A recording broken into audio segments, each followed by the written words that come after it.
So then that is March, and then this kind of thing keeps. Now I think they didn't try anything like that again because it didn't work out for them. But everything else stayed the same, and I was still making more and more phone calls, since now I know for sure it's okay for me to make the phone calls anyway. Well, I always knew it's okay for me to make the phone calls, but now they had nothing else they can try.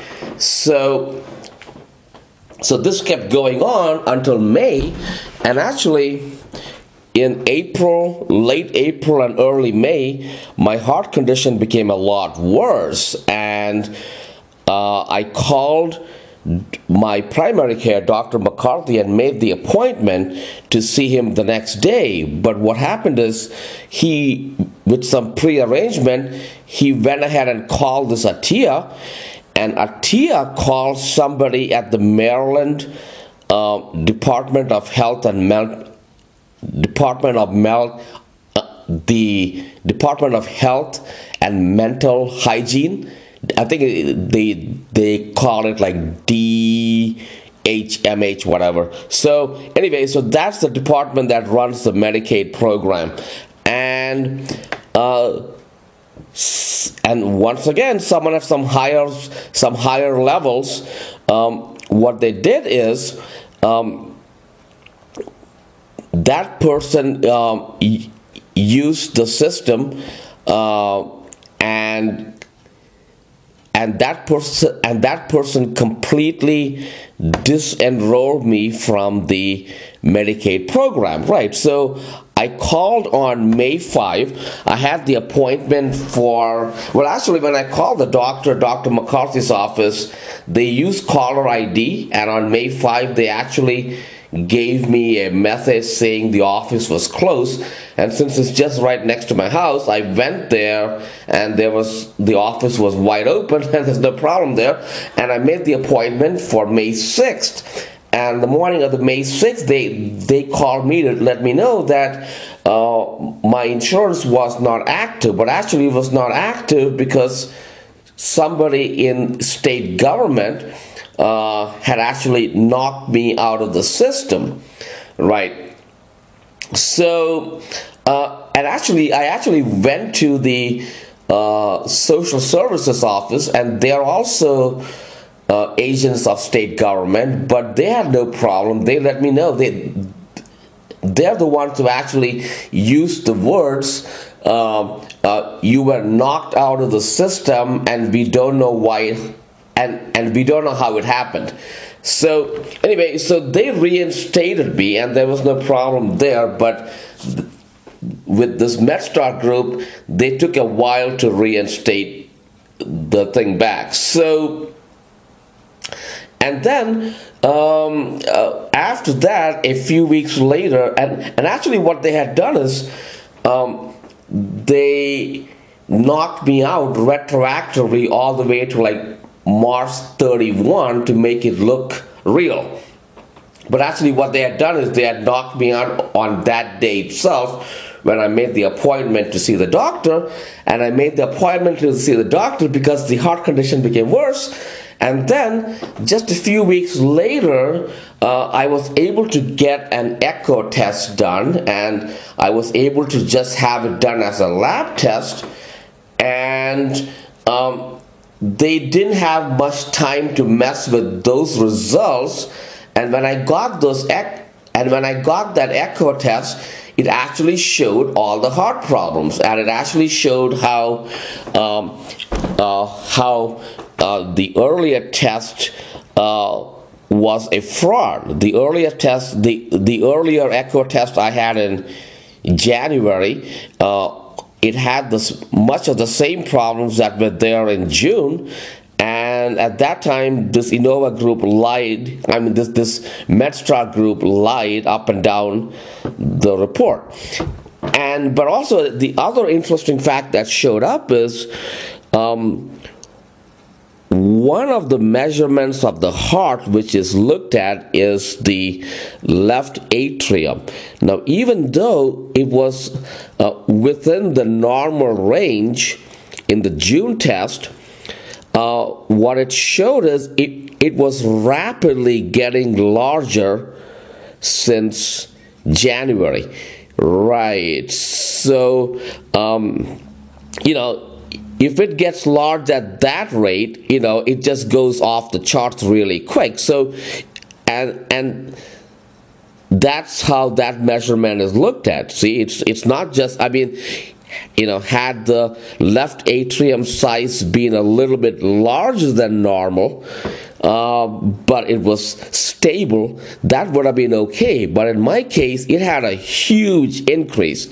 So it went from 3.3 centimeters all the way to 3.7 centimeters in just like 5 months. And this is the exact same period of time in which all this misconduct was going on.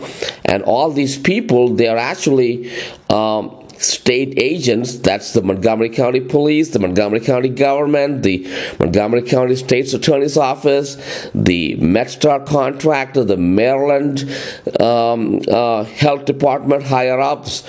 All these people who interfered with my medical care during those 5 months, they're directly responsible for those injuries. And of course, just by looking at symptoms, even after June, I didn't really, at some point, you don't need to take any more echoes, because the echocardiogram test is basically, you feel, when you have this kind of a heart condition, you can feel when it's getting worse, because it's really, you get ever-increasing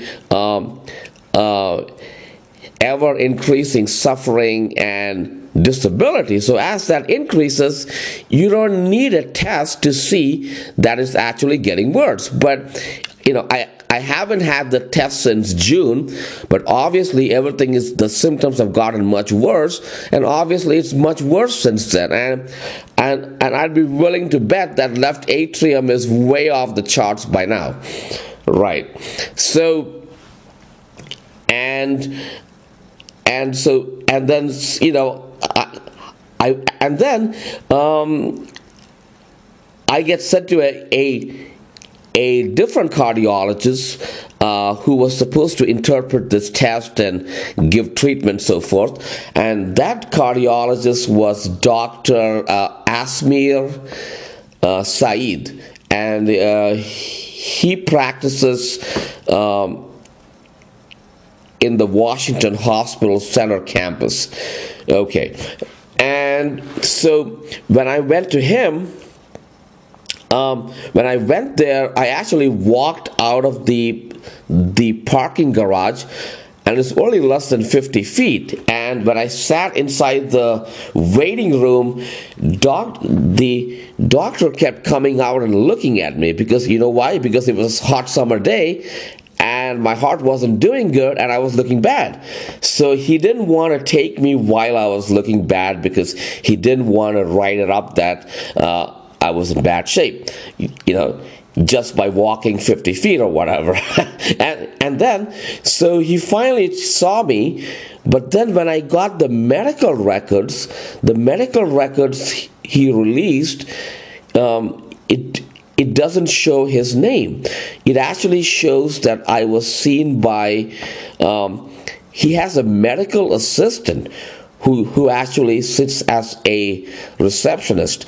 So he took the medical assistant, who's a receptionist, used her name and wrote seen by.